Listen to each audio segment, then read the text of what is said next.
Hello there, Mad Mike here, and welcome back to the channel. So today I want to talk about something that happened during the week, and it's something that's very, very interesting.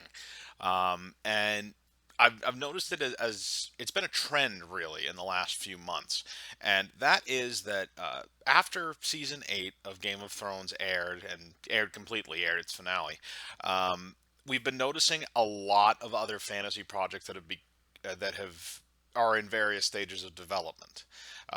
Lord of the Rings is, I believe, that's going to Amazon.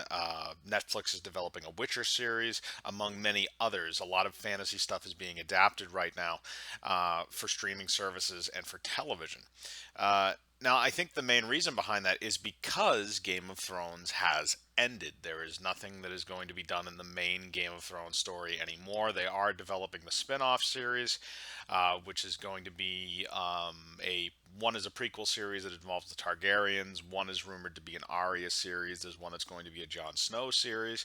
Um, so there's a lot of things that are going on right now.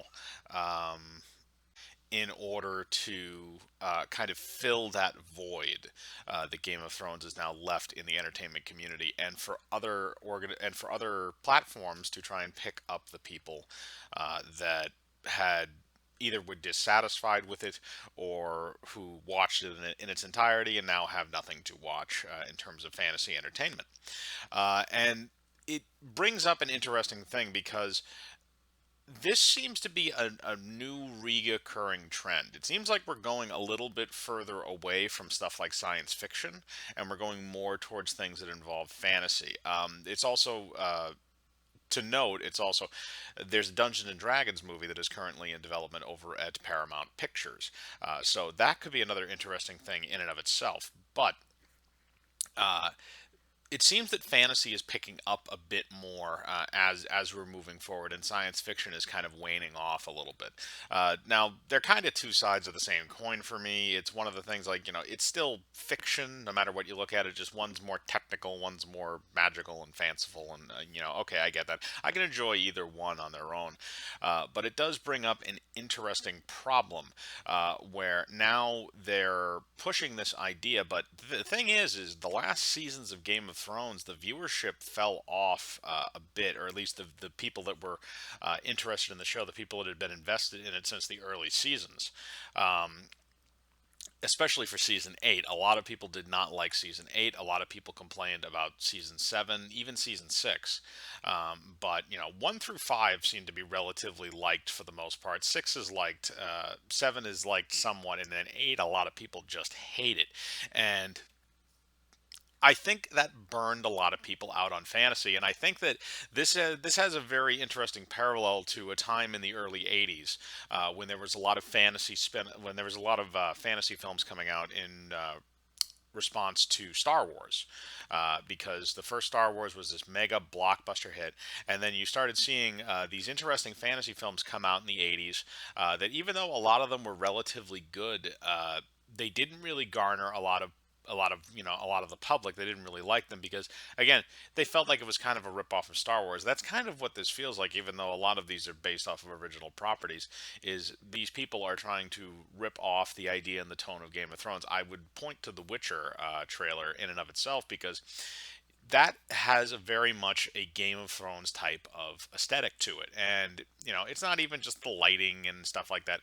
You look at the visuals and stuff like that. If you're familiar with the Witcher universe, you kind of know how certain things operate, but it's one of those things that I feel like it's going to backfire because it backfired back then. They released a lot of films in the earlier. They released Krull, Legend, Willow, among others, and all of those films were box office disasters. Even though some of them are actually relatively good, I do like Legend, and I also like Krull, but it doesn't really lend itself to a continuing franchise, not like something like a Star Wars did, and not like something like a Game of Thrones did.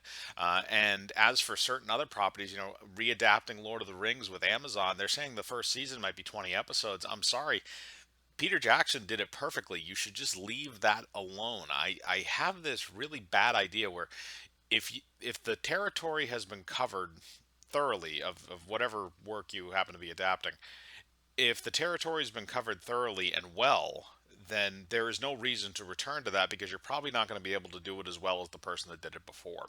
Now, if they wanted to do something, if they wanted to do a prequel, or if they wanted to do, something involving, you know, any of Tolkien's other works, stuff involving the history of Lord of the Rings, because there's a lot of, there's a whole thing about the history of Middle Earth and all that stuff. You could dive into any time frame you want. It doesn't have to be the defeat of Sauron. It could be the rise of Sauron, or something like that.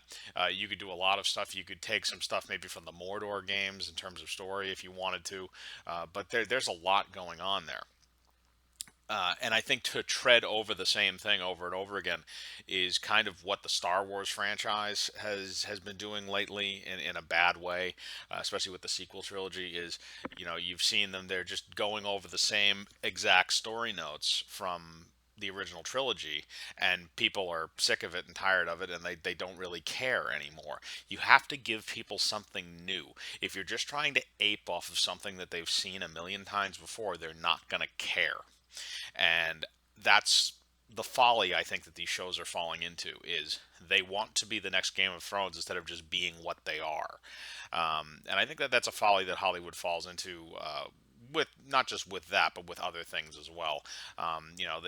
It's no secret that in the past in Hollywood they've tried to ape off of each other and do various things, but in this scenario, I don't necessarily think it's going to end up good for them. I don't think they're going to see the returns on these shows that they necessarily want to. And if and when HBO airs the spin-off series, they're going to get those Game of Thrones people back anyway. So you run into that problem where you're going to have, if those series turn out to be successful and draw those people back in, you're going to lose that viewership again, and it's not going to work out very well. So I don't know. It's just something that I've noticed, that's been happening over the last few months to a year, in preparation for the end of the initial run of Game of Thrones, and I want to know what you think. Do you think Game of Thrones has left kind of a gap in the fantasy community? Do you think it's soured a lot of people on the fantasy genre? Do you think that any of these new shows that are coming out are going to garner the kind of viewership that they want, or if this is going to be similar to like an early 80s movie fantasy crash that they had? Put your thoughts in the comments. Again, I'd like to know what you're thinking. Hit the bell for notifications, hit the like button, subscribe, and remember, I live my life free of compromise. Do you?